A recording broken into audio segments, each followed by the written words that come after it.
आज पूरा देश कारगिल विजय दिवस मना रहा है। शौर्य, शहादत और साहस को हर कोई सलाम कर रहा है।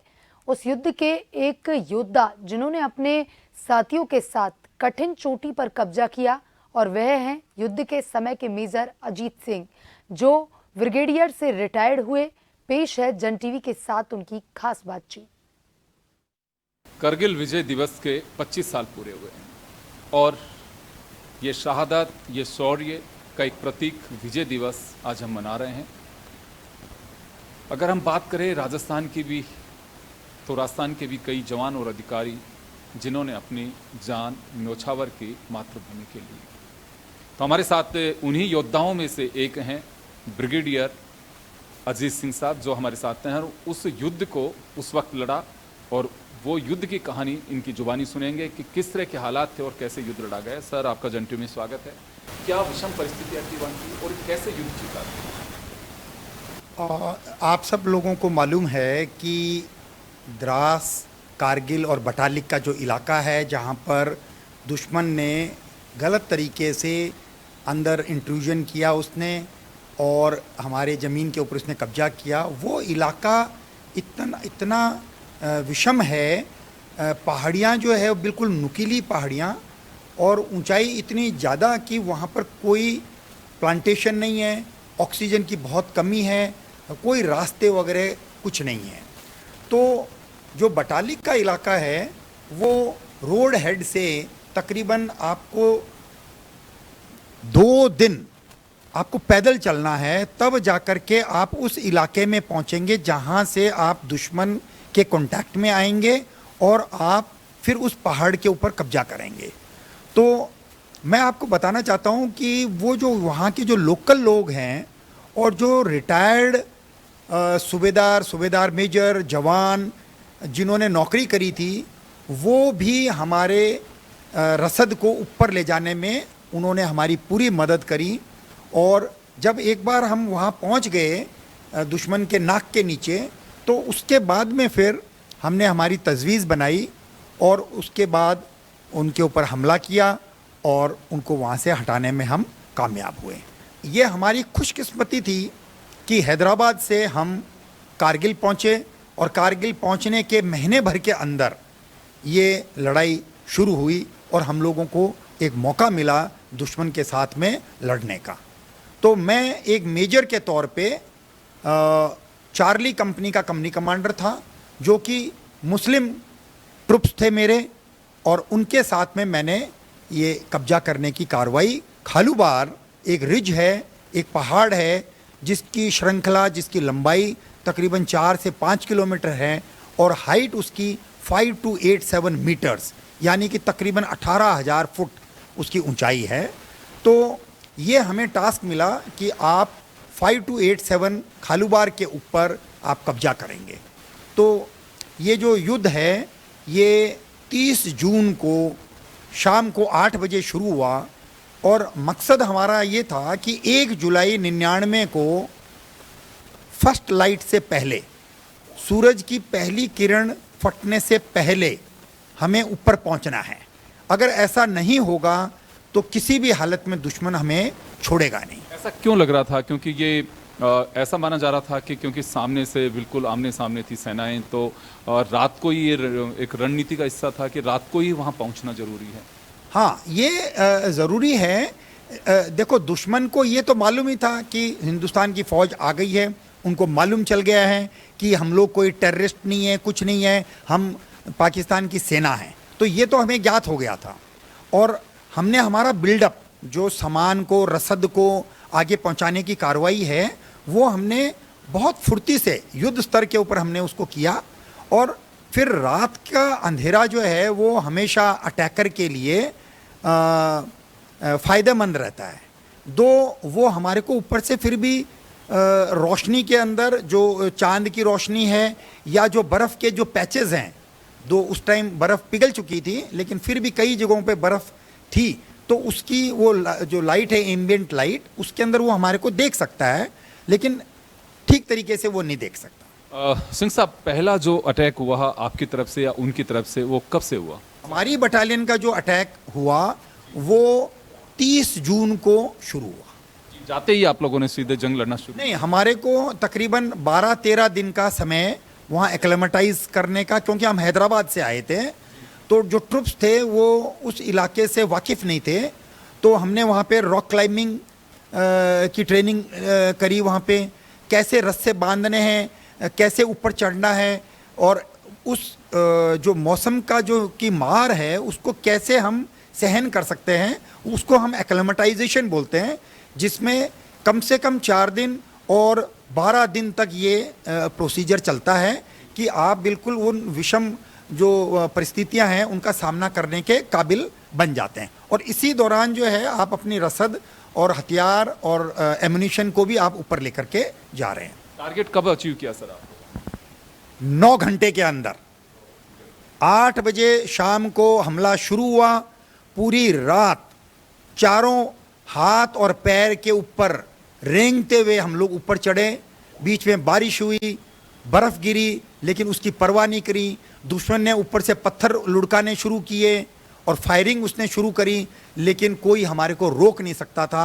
और सुबह 5 बजे 22 ग्रेनेडियर्स की चार्ली कंपनी, मुसलमान कंपनी, नाराए तकबीर अल्लाह अकबर का और सर्वदा शक्तिशाली का नारा लगाते हुए हम लोग वहाँ पर पहुँचने में 1 जुलाई को कामयाब हुए। उस वक्त पाकिस्तान की कैजुअलिटीज़ भी आप लोगों ने देखी होंगी, हमारे यहाँ से भी कुछ शहीद हुए कोई? मेरे ये जो 4 दिन का युद्ध था, 1 जुलाई से लेकर के और 4 जुलाई तक हम लोग वहाँ पर थे। चूँकि हमारी संख्या कम थी, दुश्मन की ज़्यादा थी, उन्होंने हमारे को चारों तरफ से घेर लिया। हमने ये निश्चय कर लिया था कि चाहे हमारी कितनी भी कैजुअलिटी हो, कितने भी लोग शहीद हो जाएं, लेकिन हम वो जगह को छोड़ेंगे नहीं। क्योंकि अगर आपने एक बार जगह छोड़ दी, वापस आप उसको हासिल बहुत मुश्किल से कर पाएंगे। तो पहले दिन मेरी 3 कैजुअलिटीज़ हुई, 3 लोग शहीद हो गए। दूसरे दिन 4 लोग शहीद हो गए। चौथे दिन 3 लोग और शहीद हो गए। तो ये जो सारा जंग जो है वो तकरीबन 100 मीटर के इलाके में खालूबा रिज के ऊपर लड़ा जा रहा है, और वहाँ पे कोई पेड़ पौधे घास कुछ नहीं है, सिर्फ वहाँ बड़े बड़े पत्थर हैं। तो हम लोग पाकिस्तानी सेना और हमारी कंपनी वो उसके अंदर घुल मिल गई, पत्थरों के अंदर। कुछ मालूम नहीं है कि उस पत्थर के पीछे हमारा आदमी है या दुश्मन का है, और हम उनसे बातचीत कर पा रहे हैं। तो इन्होंने, इनकी जो एक टैक्टिक्स होती है कि जैसे ही कोई इनके ऊपर कब्जा करेगा तो पाकिस्तानी जो हैं वो आधे घंटे 1 घंटे के अंदर आपके ऊपर काउंटर अटैक करते हैं। तो ये जो है उन्होंने 3 काउंटर अटैक ये 4 दिनों में हम लोगों के ऊपर किए, जिसको हमने विफल किया, और ये हम लोगों को वहाँ से हटा नहीं सके। आखिर में 3 तारीख को जब दुश्मन जो है ये जान गया कि हमारे पास में रसद ख़त्म हो गई है, एमुनिशन ख़त्म हो गया है, तो उसने जो है ये हमारे को सरेंडर करने की वो रिक्वेस्ट करने लगा। मैंने ज़ोर से, मतलब कि मुझे चिल्लाना पड़ा उसके ऊपर, कंपनी कमांडर के ऊपर पाकिस्तान के, कि बास्टर्ड सरेंडर करेंगे हम नहीं, सरेंडर करोगे तुम, क्योंकि मेरे 150 जवान तुम्हारे पीछे से चढ़ने में कामयाब हो गए हैं। ये जो शक्ति है, इतनी ज़ोर से चिल्लाने की ताकत मेरे अंदर, वो कहाँ से आई मुझे मालूम नहीं। मैं सालासर का हूँ, बालाजी महाराज की मेरे ऊपर कृपा है। तो लेकिन ये शब्द मैंने उनको बोले, और उसके बाद में मेरे पास में 4 बुलेट्स बचे हुए थे, जिसमें से 2 बुलेट्स को मैंने निकाला, और 4 बुलेट्स जो मेरा सहायक था बडी, उसने मुझे इंडिकेट किया कि सर आप सामने देखो, 20 मीटर के ऊपर 2 पत्थर हैं, उनके बीच में एक दरार है, उस दरार के पीछे से शायद ये आवाज़ आ रही है, क्योंकि कुछ मालूम नहीं चल रहा था कि दुश्मन कहाँ पर है। तो ये जो 4 गोलियां हैं वो मैं उसके अंदर दागने में कामयाब हुआ, और ये सरेंडर की रिक्वेस्ट जो है वो ख़त्म हो गई। लेकिन हमारे को मालूम नहीं था कि भाई दुश्मन का कंपनी कमांडर शायद मारा गया है। चूँकि एमुनिशन ख़त्म हो चुका था और हमारा अंत जो है हम लोगों को हमारे सामने नज़र आने लग गया। तो एक फायर होता है तोप खाने का, बफोर्स गन्स का या आर्टिलरी की कोई भी तोप का, जिसको बोलते हैं सेव अवर सोल, हमारी आत्मा की रक्षा करो। मैं एक हिंदुस्तानी हूं और मैं कभी भी जो है अपने हथियार दुश्मन के सामने नहीं टेकूंगा, घुटने में नहीं टेकूंगा। तो उस हालत में मैं ये फायर जो हमारी तोपों का फायर है वो मैं अपने ऊपर मंगाऊंगा। तो ये फायर मैंने अपने ओन पोजीशन के ऊपर मंगवाया और ये फायर वहाँ से रवाना हुआ, जो कि गन्स जो है हमारे से 15-20 किलोमीटर दूर थी और तकरीबन उसको उस ऊंचाई के ऊपर पहुंचने में 1 मिनट का समय लगता है। तो ये जो 1 मिनट का समय है ये मेरे लिए एक फ्लैशबैक का इसने काम किया और मैंने मेरा जीवन जो है वो मेरे सामने से 1 मिनट के अंदर गुजरा। मैंने अपने गांव वालों को, अपने माँ बाप को, अपने भाई बहन, अपनी वाइफ को, अपने बच्चों को, मैंने सबको याद किया और मैंने ऊपर वाले से ये प्रार्थना करी कि बालाजी महाराज आप कुछ ऐसा चमत्कार करना कि ये गोले जो आ रहे हैं, जो मैंने मंगवाए हैं अपने ऊपर, ये हमारे ऊपर गिरे लेकिन नुकसान हमारा ना हो और दुश्मन का नुकसान हो। तो आप साहब ये विश्वास नहीं करेंगे कि उस छोटे से इलाके के अंदर, जिसके अंदर हिंदुस्तान और पाकिस्तान की फ़ौज के नुमाइंदे हम एक साथ थे, ये बम वहाँ पर आकर के गिरे और ज़्यादा नुकसान वो दुश्मन का हुआ, उसको वहाँ से विड्रॉ करना पड़ा। और आज मैं ये आपको सुनाने के लिए, ये गाथा सुनाने के लिए आपके स्टूडियो में मौजूद हूँ। ये जो पोजीशन आपने कही कि पहुंचने के बाद में जब आमने सामने दोनों फोर्स हुई तो 9 घंटे में आप लोगों ने ये बैटल जीता, वो अपना जो एक था। सबसे पहले आप लोगों ने इन्फॉर्मेशन किसको दी, कैसे दी? ये क्या होता है कि जो हेडक्वार्टर्स होते हैं, बटालियन हेडक्वार्टर, जो ब्रिगेड का जो ब्रिगेडियर जिसको कमांड करता है, 3 या 3 से ज़्यादा पलटने, वो सब जो है वो नीचे होते हैं। तो उनको जो है जैसे जैसे कार्रवाई होती रहती है हम उनको बताते रहते हैं कि भाई अभी सेट के जरिए हम लोग, लेकिन क्या है कि रेडियो साइलेंस जिसको बोलते हैं वो भी हमारे को मेंटेन करना पड़ता है, ताकि ऐसा नहीं हो कि दुश्मन जो है आपकी फ्रीक्वेंसी पर जाकर के आपकी कामयाबी या आपकी कमजोरियां जो है वो पकड़ ले और आपके खिलाफ एक्शन करे।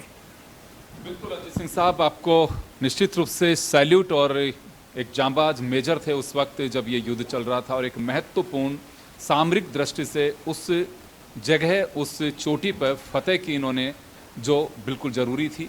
और मैं ये कहना चाहूँगा कि ये साहस और अदम्य साहस और शौर्य की वजह से ही आज हम यहाँ पे कारगिल का विजय जी। यहाँ पर एक चीज़ मैं और जोड़ना चाहूँगा कि अगर बाई चांस मुझे गोली लग जाती तो मेरा जो कंपनी 2IC है वो एक सेकंड लेफ्टिनेंट सज्जन सिंह शेखावत, जो कि एकेडमी से पास आउट होकर के और सीधा वो लड़ाई के मैदान में ही आया, वो मेरे साथ था। तो उसने मेरे को पूछा कि सर मेरे लिए क्या हुक्म है।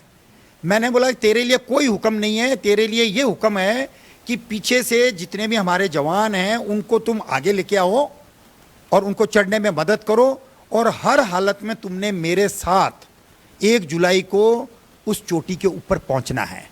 तो ये जो सेकंड लेफ्टिनेंट है ये मेरे साथ में वहाँ पहुँचा और 4 दिन की जो लड़ाई है वो इसने मेरे साथ में बखूबी लड़ी। तो आज जो मेरे 10 जवान वहाँ पर शहीद हुए खालूबार की ऊंचाई के ऊपर, मैं उनको नमन करता हूँ। उनके परिवार वालों के साथ में मेरी संवेदना हमेशा है और मैं हमेशा 24 घंटे हर क्षण उन लोगों को मैं याद करता हूँ। हमारे लिए देश पहले है और बाकी सब चीज़ें बाद में हैं। धन्यवाद।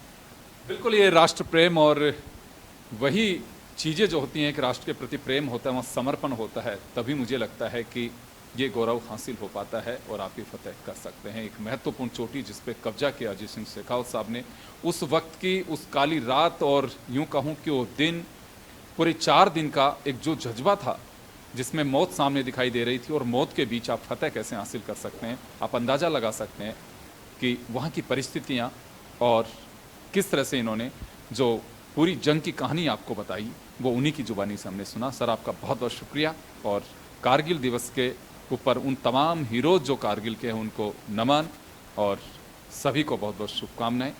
दीजिए इजाज़त, नमस्कार।